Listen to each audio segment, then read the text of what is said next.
Chu Yuan, a statesman and poet who lived more than 2,300 years ago in the state of Chu, hated corruption, but he was surrounded by it. When he tried to introduce fair policies, his fellow ministers wouldn't hear of it. They plotted and told the king lies about Chu Yuan, and so Chu Yuan was sent away in disgrace. Still, Chu Yuan remained loyal to his king. For 67 years, he lived in exile, writing beautiful poetry that he told of his passions and love for his country. In time, he became a hero who was admired and loved by all the people. One day, Chu Yuan heard that enemy troops had invaded the state of Chu and were storming the palace to overthrow the king. Chu Yuan was heartbroken. Rather than see his own country conquered by the enemy, he decided to kill himself. He went to the edge of the Milo River, grabbed a huge rock, and threw himself into the water. He sank immediately and died. Several fishermen who saw Chu Yuan jump into the river ran to their boats and rushed to try to save him, but they were too late. He was nowhere to be found. One day, not long after Chu Yuan's death, a fisherman went to the Milo River to fish. First, he threw a handful of rice into the water to please the river god and ensure that he would catch fish. But he was throwing out his nets. He heard a loud voice coming from the cloudy depths of the deep water. I'm hungry, I'm hungry. The fisherman looked everywhere, but he was alone.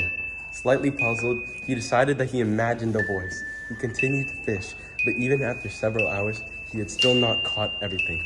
He gave up and went home. The next day, the fisherman went to his usual spot, but because he was superstitious, he first threw a handful of rice into the river. Again, he heard a deep voice calling even more loudly than it had the day before. I'm hungry. Give me more food to eat. Give me more food to eat. Give me more food.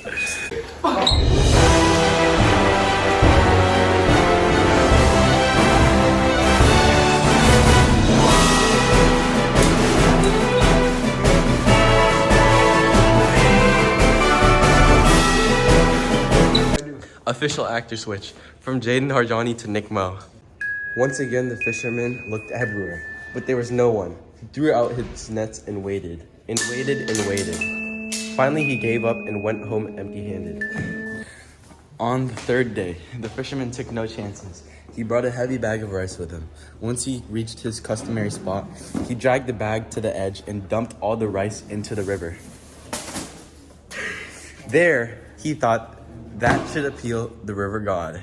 Just as he was about to throw out his nets, a cloud appeared over the boat. The fisherman watched in wonder as a vision of an older man appeared in the mist.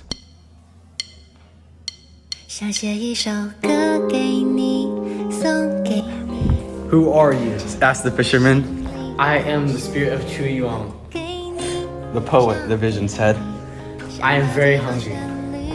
The fisherman couldn't believe it. Hadn't he just thrown a huge bag of rice into the river? How are you still hungry? The river dragon is so fat. He's just like this dragon has the scales of a fish, eyes of a rabbit, and something to do with feathers of a parrot. Something like that. And he's fat as a panda too.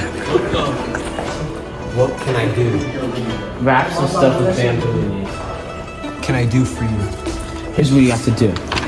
You have to secure the packages with black, red, green, and white ropes. The colors will scare the dragon away. And make sure to throw handfuls of loose rice as well so that we will be both happy. Okay. The next day, the fisherman did exactly what Chu Yuan had told him to do. First, he threw handfuls of loose rice into the water for the river dragon. Then he threw in the rice packages. Finally, he threw in his nets, and when he pulled them for the water, they were bulging with fish. Little gay fish. From that day on, the fisherman threw loose rice into the river to please the river dragon. And every year, on the anniversary of Chu Yuan's death, which became known as the Dragon Boat Festival, all the people of China make rice packages called zhongzhi to honor the memory of their beloved poet Chu Yuan.